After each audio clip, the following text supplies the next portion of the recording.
Okay, y'all. So I seen this conversation all around TikTok and I had to jump in. I see a lot of people getting into homeschooling or online school, and you're wondering if you're overthinking or if you're doing too much. And look, I'm here to tell you that yes, you may be overthinking it. No, you may not be doing too much. And just to give you a little background, I am Angela Smith, homeschooling mom of twin boys who are now in the fifth grade. We have been homeschooling for about 5 years. This is our fifth year. We started out kindergarten year doing virtual school because of COVID, and then we transitioned into homeschooling from there. Now, also a little bit more background, we have been doing educational things with our children since about 5, 6 months old. We had them reading at the age of 1 year old. You'll hear me saying this in a lot of my videos because it is true, and I have video proof of that. But we've been doing educational things with them since they were babies. Had them reading very, very early. Had them super advanced, and they are still advanced to this day. Testing a lot of the times 1 to 2 grade levels ahead. So I'm going to give you guys a lot of free resources. I'm going to give you some paid resources. I'm going to give you a lot of tips. So make sure you save this video. Make sure you take plenty of notes, because I'm definitely about to go in. All right, let's go. So in this video, I'm going to break it up. I'm going to break this up into multiple parts. But in this video, let's talk about pre-K to about second grade, okay?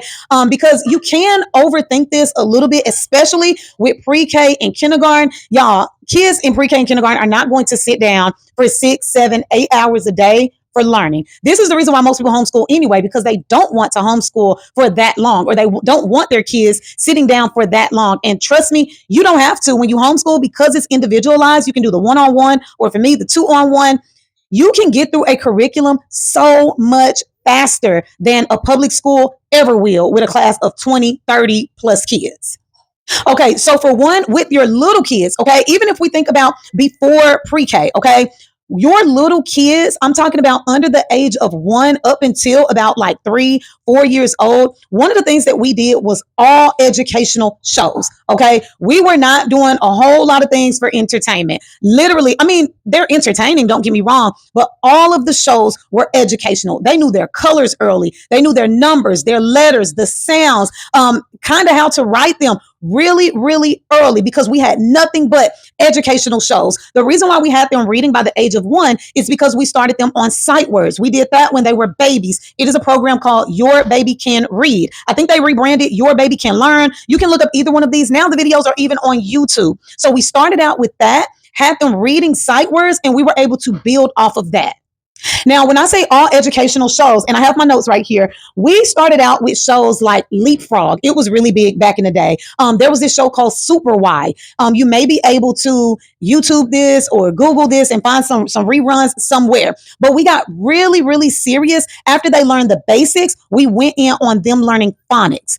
Phonics is super, super important because they're learning the sounds, not only the sounds, but being able to pair them together, being able to structure them together. What sound do they make together? How is this word formed? Syllables, breaking it all down in like bite-sized increments so they can really, really get an understanding and they're not just memorizing. So this is like pre-K kindergarten that I'm talking about. All educational shows, like hands down, all educational shows. I know sometimes it's easy to just give your kids YouTube or just give them a tablet or a phone, let them scroll social media. No. Okay. That's just not what we did. Okay. I'm not judging anybody, but if you're really serious about your children's education, you're going to be very, very intentional about what they watch, what they listen to, what's going into their minds. And we were so serious. Y'all, one of the things for us, I'm going to give you a little backstory. I say this in some videos for those that have been following me for a while, a little bit of backstory. The reason why we were so passionate about our children's learning is because our twin boys, Mason and Maxon, they were born prematurely. They were born at 26 and a half weeks. So they spent 2.5 months in the hospital in neonatal ICU, the NICU. And so that came with a lot of restrictions. We heard that they will have developmental delays. They will have physical delays, learning delays, maybe some disabilities. We learned everything and we wanted to combat that. You know, we trust doctors. We believe doctors, but only to a certain extent. We knew our capabilities and we wanted to see if we could combat everything that they were saying. And we did. So you have to understand in pre-K, in kindergarten, is a lot of hands-on learning. You cannot expect for them to sit in front of a computer and do the work. You can't expect for them to just, sit in front of an activity book or a workbook. You have to be really hands-on. Pull out paint supplies, chalk. It's very interactive. You have to be very, very engaging. You have to have conversation, back and forth, communication, fine motor skills. Okay, make sure that they can do things. Hold their pencil correctly. Hold their markers correctly. Start teaching them how to color within the lines. So this is basically what you're going to be doing pre-K, kindergarten. I know I may be missing something, y'all. I'm not an educator. I'm just telling you what worked for us, what continues to work. When we did get our kids in kindergarten, the teachers were blown away. Our twins were so advanced that they were giving them work that was first and second grade work because they were on a whole nother level. Other kindergartners were like, you know how it is, barely tying their shoes, or they don't know how to spell their name. That's another thing. They don't know their address. So they're teaching them all the basics, teaching them letters, where our kids went into school already knowing these things. And if you plan on homeschooling, even better. You can just literally fly through these things and you can have them on a whole nother level. Okay. Let's get into first and second grade, because this is where people really, really get nervous with homeschooling, but you don't have to be nervous. I'm going to tell you guys exactly what we did. And again, keep in mind, our kids to this day have always tested 1 to 2 grade levels ahead, super proficient in reading, in writing, and in math. Also, educational games. I forgot that one. Educational games. At the time, Toys R Us was really big in our area. It was before it closed down. We had this little desk and it had all of these different sheets that you can take off and you can replace. And we bought, lessons on top of lessons on top of lessons. So you do have to invest in your children's education. And these sheets also made it super engaging. It helped with letters, with numbers, with phonics, with adding. Again, y'all, they were doing these things before kindergarten. So you have to invest in your kid. And everything that we were buying at the time was educational. Christmas gifts, birthday gifts, everything was educational. I know I sound like a broken record, but again, this is what worked for us. Okay, now first and second grade. Now, some people start to purchase a curriculum for like first and second grade. This is what I did, okay? You can go to like a Walmart, you can go to a Target, you can go to Amazon, find you a big, thick curriculum based workbook like this. And you see it says grade 1. We bought multiple grades. And even over the summer, education, education, education. We've been hounding education in our kids for a very long time. Okay.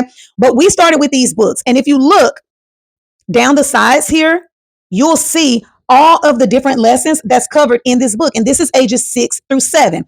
Phonics, spelling and vocabulary, reading and writing, language arts, sequencing and sorting, math skills, addition and subtraction, shapes and measurement, time and money, social studies, and science, all in this book. Let me pin my microphone on me. Guys, if you look down the size of this book, you see that everything is color coded. So all of these lessons, they have their own color. And so what I would do is I would just come up with like a little curriculum for the day. Keep in mind, they're only ages 6 and 7. And I believe my kids might have been like 5 and 6 doing this because we tried to always keep them ahead. And so I would say, okay, on Monday, we would do something in the language arts realm. So we might do phonics on Monday. Then I might do some math skills also on Monday. Then I may do a little social studies and science. Now, you should know that social studies and science, you'll see as your kids progress through the grades, that's not something that they're going to learn every single day. That's one of the subjects that they're going to learn like 2 to 3 times a week, where reading and math are most important. They're going to do this even in public school every single day. Okay. So every day they had something, whether it was phonics, vocabulary, reading, and I would just filter it up. And so I would have it written. We have a big expo board behind me. And I would say, hey guys, today we're doing page 20 and page 58 and page 300 and page 215. And I'm just picking from these categories until we completed the entire book. Okay. And that's what I would do. Then I did the exact same thing. And when you're in the stores, flip through these books. Like I was in the book aisle flipping through saying, yep, they need to learn that. They need to learn this. And I got excited when I seen this. Now, if you feel like these worksheets aren't going to be enough, you can also supplement with YouTube. You can also supplement because I wasn't only doing this. That's what I'm saying. I'm going to give you guys a lot of other resources. Now, I can say this Brain Quest book, I did really, really love this one. I'm trying not to talk too fast and be all over the place, but I am trying to give you guys a lot. Okay. So let me know if this is helpful. And I'm looking at the back. looking at all of the different ones that they have, it looks like they go all the way up to grade 6. So this will be very, very instrumental. And they have a pre-K and a kindergarten book. Okay. So all of these books are available. You may be able to go directly to their website. I'll see it on the back, brainquest.com. We love this book, and it had them on a whole nother level. Okay.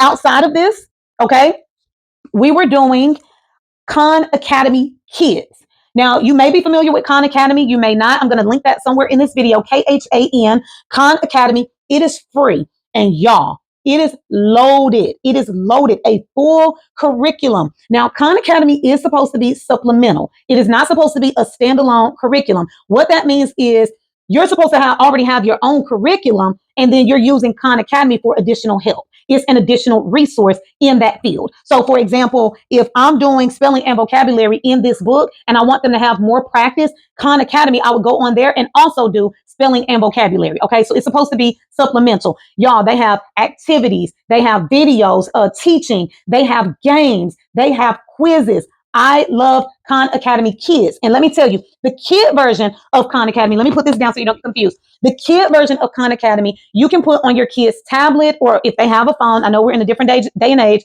download the app. It's an app, and they animate it and they make it fun, and there's books on there and storytelling. So again, this is beefing up what I'm doing in one day. So we have, an hour or two in the book doing some assignments. Then we get off of there and we may do 30 minutes to an hour on the tablet. Then we might do 30 minutes to an hour on Khan Academy. Does this make sense? And the main thing is making sure that your children have a full understanding of the subject matter. If it's time, after the lesson is done, after they finish in the book, after they finish all the practices online, after they've watched videos, after they've played games about time, can you point to the clock and say, hey, what time is it?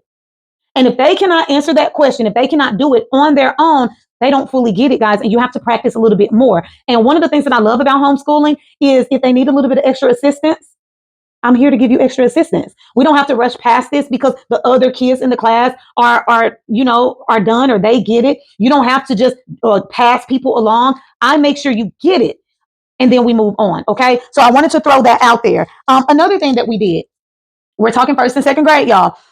Books.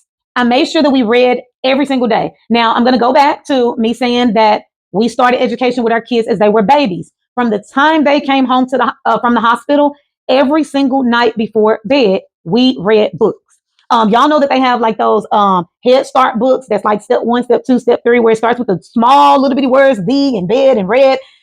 We started with those. And so again, an investment. So we just bought as much educational stuff as we could.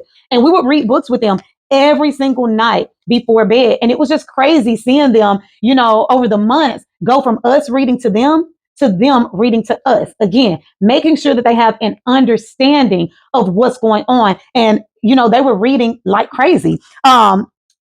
We invested in an app called iReadify. Now, of course, this is always going to be controversial because race is in the picture. But for me and my household, it is very important. Representation is very important to us. It is very important for our kids to see characters in these books that look like them. Very important. If you're talking about, I don't care if it's kids playing on the playground. I don't care if we're talking about a princess or a queen or a king or a prince. It's very important for them to see characters that look like us. Did they only see characters that look like us? No. We mixed it up. But with this app that I'm about to give you, with this app, we were very intentional about characters that look like us. And that app is called iReadify. iReadify.com is the website, and it is a website for Black authors and illustrators. All of their books are listed on this website. All of the illustrations are melanated. Now, the thing about us, we always include every race in these books, but some of the main characters look like us, and we were very, very intentional about that. So iReadify.com, there is like a 7-day free trial if you want to get on there, you want to look. Now, they did also incorporate some activities and some worksheets and some like lesson guides to make sure that your kids really do have an understanding of what's going on. They have some good questionnaires on there that you can ask your kids. And that really helped me in the beginning of homeschooling, because sometimes I just didn't know like what to ask to make sure that they had an understanding. But it's like making them recall certain things in the book and identify where the setting is and identify what the plot is. The sooner they can start identifying those things, the easier it's going to be when they get in third, fourth, and fifth grade. Okay. So ireadify.com. Another thing we wanted to do, because you want to mix it up, you want to give them a break. We did typing lessons. Okay. You can get free typing lessons for your kids and for yourself if you need them at typingclub.com. Typingclub.com. So every day or every other day, I will have them with their little bitty fingers trying to identify the home row keys and trying to stretch their fingers and get familiar with the keys. And I'm so glad that I did this early, guys. You got to understand, as time keeps advancing, now we're in the world of AI, and kids have laptops in kindergarten and they're working on the computers. It's very, very important for them to know just basic things, how the computer works. And then later you can even teach them how to send messages, how to send emails, how to check emails. My fifth graders are doing that right now. Their teacher is telling them, check your email every morning. Every morning. Okay. So very, very important. Typing club. And it's something I wasn't a stickler like, no, your pinky is in the wrong place. I wasn't a stickler like that. But there were some times where I'm like, hey, you pecking. Come on. I need you to stretch your fingers. Just really try and just do it in a gentle way. Okay. Another thing, another resource that is not free, but there's a way around it. Okay. Let's get into it. Education.com. Education.com. I use education.com for worksheets. You can get worksheets in almost every single subject: math, reading, social studies, history, coloring sheets, all types of things from kindergarten and up. Okay. Education.com. Now, there is a fee on this. I believe it's like $7.99 or $9.99 a month. However, let me tell you my way around this. Okay. And I hope they don't get me for this. What I would do, because I always try to plan out my curriculum a little bit ahead of time. You don't want to like be trying to piece things together the day of school, right? I try to at least do a week in advance, or sometimes a couple of weeks in advance, just whatever I felt like was not too overwhelming. So I would literally sit at the dining room table and I would have all of the subjects laid out. And I would say, okay, they may need worksheets for this subject in math. So I would print a few off. And then if I know what the lesson is for the entire week, say they're learning addition for the whole week, I would just print enough worksheets for the entire week. That's the workaround that I'm telling you about. The thing is, when you pay the $7.99 or the $9.95, you can print as much as you want in one setting. Meaning, if you have a printer and you want to print for the month, or you want to print for 2 months, or you want to print for the quarter, do it and cancel the subscription, right? Because now you have enough worksheets to last them. And then if once you run through those, you can go back, buy it again, and print off as many as you can. I remember I did this over the summer, and I actually did a video on it where I printed off literally a writing assignment for almost every day. So about 3 months worth of writing assignments, and I had them all laid out in a folder. And during the summer, after the kids got back from summer camp, because I wanted to keep the education going, I would give them some worksheets to do, okay? Because writing was one of their weak areas. And so I really wanted to go in on their reading comprehension and their writing during the summer. And it's something that I'm still really serious about to this day. So everything that I have been saying is first and second grade, okay? Second grade, also, Scholastic. This one was the second grade book. Same thing, guys. You can go to Walmart, Target, Amazon. You can go straight to scholastic.com. I see their website right here. And same thing. This one even included stickers. Kids love stickers, okay? You have your core curriculum learning support, assessment, and tests. And of course, there's an answer guide for the parents. And it says free web access to learning games. So again, you're beefing up that curriculum. And guys, the same thing. Now with this one, it's not color coded. So what I had to do with this one, when you open it, it tells you a little list right here. I know you can't see it, but it's phonics, spelling, cursive writing, vocabulary, addition, subtraction, multiplication, time, money, and measurement. Now, if you notice, second grade book and first grade books have a lot of similarities, because here you've seen at the bottom where it says that we're going to learn time and money and measurements as well. Well, in the second grade, keep in mind, it's a refresher of the first grade, and then they pack on more. So that's why it's lumped in. And this is also the reason why you don't want to overthink it. I don't feel like it's a such thing as doing too much, because I just told y'all we did educational stuff around the clock. So I don't feel like it's a such thing as too much, only unless you're trying to just get them to sit in front of a computer for 8 hours. That's too much. But as far as we're doing a hands-on activity over here, we're doing a science project, we're doing an art project, we're getting on YouTube, we're doing some activities in the book, we're doing a little bit on your tablet where you can be self-sufficient, we're doing a little bit on the laptop. That's not too much. It's not too much, guys. And that's excellent for your kid. So same thing with this. I went to the actual right here. You can even see my highlights.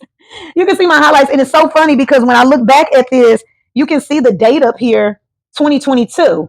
Okay, so it's just funny seeing how my kids have progressed. And this was them learning cursive writing. But anyways, going back here to the table of contents, you can see where I went through and highlighted and sectioned it off. And I was using pink, green, and yellow because what I would do is the same thing I was telling you as before. I would switch it up. I would say, okay, today we're doing pages 14, 15, 16 in reading. And then we might do vocabulary the next day and grammar and writing the next day because you want to do something in the reading realm every day. Then math, something every day. So I would just kind of section it off. And that was my way of keeping up with what we were doing and how to assign it. Okay, so it's just funny looking back at all of this and just seeing how well they did. And they were running through and they loved it. They made it colorful and kid friendly, with the little animations. They had some coloring pages where they were still learning that way. So it's just, and this was multiplication right here back in 2022. My kids were 6 and 7 years old doing multiplication. I remember doing videos on it and people were like, oh my gosh, what have you been doing with them? But like multiplication, 4 times 0, color the answers brown. And you see, the cute little design. And then, like I said, the stickers at the back. Not only does this give, the kids, and look at that.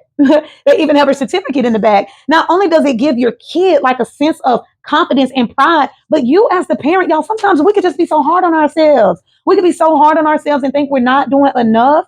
And we're doing the best that we can, while some are doing the bare minimum. I'm saying if you've decided to homeschool and you are really giving it your all, and every day you wake up committed to doing it and you're giving them the assignments and you're watching over them and you're encouraging them, you are doing a great job. Okay. So don't beat yourself up. But something about going through grading the work and putting your little stickers on there, it have you feeling good as a teacher. And that you're doing a great job at your kids' advancement. Okay. So don't get discouraged. Okay. These 2 books, I'm telling y'all, this educational shows. Okay. Couple of more things. I Excel.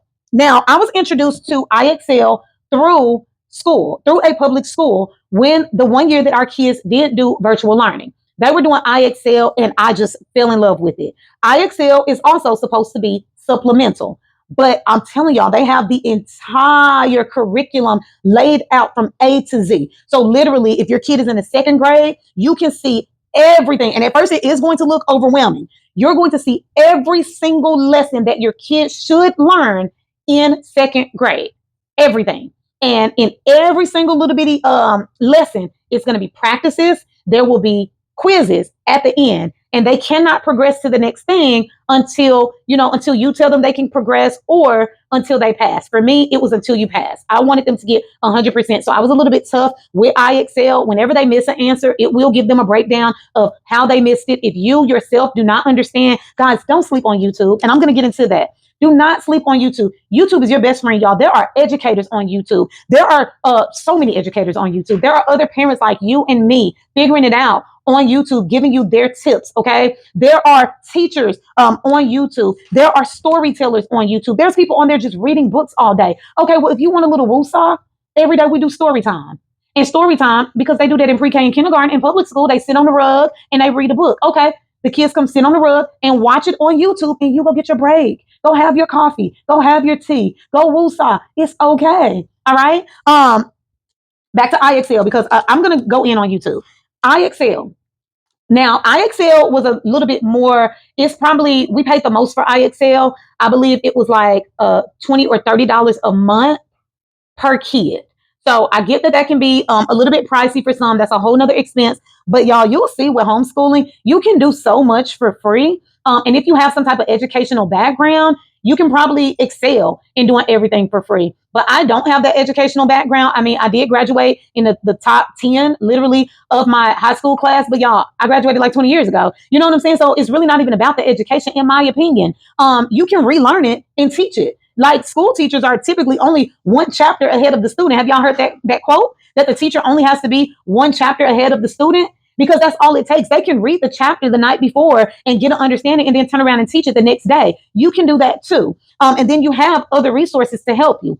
But what I was getting at is if you don't have that educational background and you don't feel confident in designing a curriculum from A to Z, because it is a lot of work. Doing this in first and second grade, it was a ton of work just staying organized. And I'm using workbooks and apps and free things like that. It was a ton of work. You will eventually get to the point where it's just easier to buy something where the whole curriculum is laid out. And now you're just sitting down going through the curriculum and the assignments with them. It is kind of a breath of fresh air, but that does come with a price tag. And so you will see eventually that homeschooling is not free. Okay, it's not free.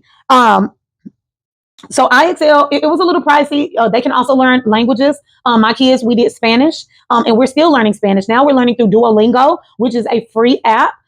You can pay for it to get more advanced training, but right now our entire family is learning via Duolingo. Okay. But I do love IXL. And another thing that I really do love about IXL is you can do the assessments. You can, what is it called? Hold on. My kid just had to remind me because I forgot the name. IXL has these diagnostic exams that you can do on your kid whenever you see fit. That's what I love the most about IXL. I always had that small fear with homeschooling. Am I doing enough? Are my kids going to be smart? Are they going to be ahead? And with the diagnostic, it will relieve all of that fear, because I personally did a diagnostic exam with my kids I want to say every quarter to every 6 months. And if there was ever a break, like a winter break, for example, right after the winter break, the first thing I would do is a diagnostic exam. When school is over at the end of the year, I would do a diagnostic exam. After summer, to see how well they retain the information from the year before, I would do a diagnostic exam. And when you do these exams, it's in reading and math, which is the main two things at the end of the day that everybody is going to be looking at all the way through 12th grade. The most important things will be reading comprehension, and math. Okay. It will test them in these areas and it will grade them. And there is a scale: 100, 200, 300, 400. 100 means first grade, 200 means second grade, 300 means third grade, and so on and so forth. When they finish their language arts and their math testing, it will give them an overall score. And they test in all different categories. Okay. It'll give them an overall score. So if the score, this is the pop quiz, if the score is a 400, they're testing on what?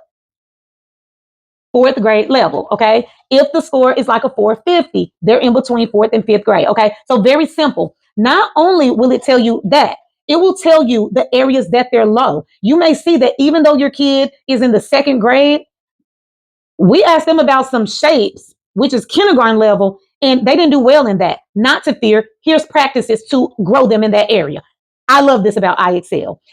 Same thing with reading. Okay, they will give lessons to support you to help them grow. And every time they get on IXL, they can do what's called step into the arena. And when they step into the arena, it's giving them all practices in their weak areas and in their strong areas to keep them going above and beyond.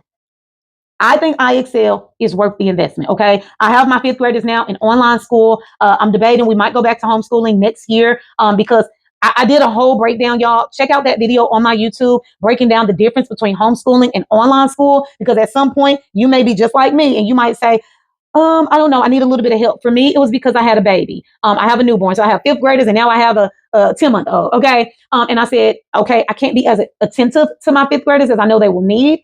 And so I said, let's hire teachers. And so we did the online school route, and y'all, I'm still the teacher. Okay. I did a whole breakdown on this. So make sure you check out that video on my channel as well. Okay. Back to IXL though. I can't get enough of IXL.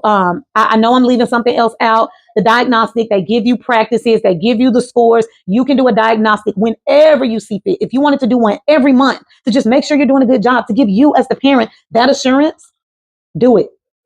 Do it. Okay. Highly recommend IXL. I really do. I know I'm leaving something else off. You can do your research on IXL, but I'm telling you, it's worth the investment. I'm going to end this with talking about YouTube. Okay. Listen, do not sleep on YouTube. Okay. There was plenty of times within there. I want to say it was when we got into like maybe second, third, fourth grade. There was plenty of lessons where I was like, I don't understand this. I don't understand how they're breaking it down. I don't understand how they're getting that answer. And I would go on YouTube, type in the lesson, and there was all these videos that we can watch and we can learn together. Me and my kids, we learned so many things and got over so many obstacles together via YouTube. Do not sleep on YouTube for literally everything. I know now we're in the world of AI, so you also have like Chat GPT, but don't sleep on YouTube, y'all, because there's so many different people breaking things down and showing you different ways of doing it. You're not locked in. With homeschooling, you're not locked in to teaching a certain type of way. Y'all remember how we used to do math stacked on top of each other? Then they got into breaking everything up into groups and adding zeros and doing stuff. And we like, wait a second, what is this new math? Yeah, I've never taught that new math. I have taught the old school way of doing math. And even right now, with my kids being in online school, they're testing above grade level in math. Okay. And again, whenever I felt stuck, I went straight to YouTube. If I overcame something, I'll try my best to record a YouTube video so that I can help other parents. And I ask that you guys do the exact same thing. If there's something where you just cannot find it on YouTube, but you know it will help other parents, record it, y'all. Get out of your own way. You don't have to show your face. I'm a content creator, so I don't mind showing my face and doing things like that. But if that's the case, don't show your face and just do audio. But let's help each other, okay, at the end of the day. But YouTube is a really big resource. And let me tell y'all another thing about YouTube. I don't care what nobody say. Public schools use YouTube. There's plenty of times right now where our teacher will give us a lesson, and when we click that link, it's a YouTube video. When we were in virtual school, there were countless times. I mean, that's where we got a lot of our resources from. The teacher had us watching YouTube videos. When they were in kindergarten, the storytellers, the book readers, YouTube videos is what she was sending us. Science projects, YouTube videos is what she was sending us. Okay. Don't sleep on YouTube. Everybody's using YouTube. Okay. And I'm just going to end it with that, y'all. I gave y'all all of these. I plan on typing this up on this screen somewhere and also linking them all below. I'm not getting any type of fee or commission for this. I'm not connected to any of these companies, so I don't get anything. I know that some people don't mind, and some people, because I gave so much value, they would want me to get paid, but I'm not, and I appreciate you for thinking that and considering that, but it's okay. I just want to help another mom or dad. So I'm just going to end it with this, guys. Show yourself grace. Show yourself grace. It is very possible to overthink, but the only reason why you're overthinking is because you want the best for your kid at the end of the day. There's reasons why you don't want your kid in public schools. There's reasons why you want to homeschool. Don't let anyone discourage you. I don't care if you're a high school dropout. There are resources and things out here where you can still be successful in homeschooling your kids. And if you desire, and if they desire, they can make it all the way through college off of your teaching. Okay. Don't let anybody discourage you if this is something that you really want to do. You also want to make sure that the channels that you're following on all social media platforms, on YouTube, wherever you are, you want to make sure you're following other homeschooling moms that love what they do, that give tips. Okay. Follow them, ask questions. You want to make sure you go to events, you go to meetups, you network where you can. Now, if you want to just do everything from home, that's cool as well. Utilize your online resources. Another thing, people love to talk about social skills and lack of social skills. I did a whole nother video on this, some funny videos, because I hate when people say that. Like, what about their social skills? What about them? Okay. You can learn social skills outside of school. Okay. We have our kids in sports. We have our kids in after school care. So yeah, after we homeschool every day, we do drop them off for a few hours at an after school program at the local recreational center or community center. We have been to meetups. We have been to library and just public events. Then there's the social aspect, just being in the grocery store, talking to the cashier, handing the money, getting the change back, knowing what aisle you're on, speaking to people, right? You have social media, if you have them on social media, where they can learn that way. There's so many different ways to learn social skills. Our kids also attend a summer camp, and they have been attending summer camp since about kindergarten. They're at summer camp all day long. So there's so many other angles where they can get social skills. Again, don't let anybody discourage you from homeschooling if it is something that you really, really want to do, guys. Let me know if you found value in this video. Make sure you follow our homeschooling channels. We're on TikTok. We're on Instagram. Then there's my personal channel where I do a mix of everything. You can see me as a stay-at-home mom that also homeschools, that also run businesses. You can see all of that on my personal page. I'm on YouTube, Facebook, Instagram. I'm everywhere. TikTok. So you can follow those channels as well. But guys, I hope this video really helped you. I would love to hear your feedback, your comments, drop them below. Make sure you share this video and just show me some love, y'all. I appreciate you so much. Have a great day. Okay. Happy homeschooling.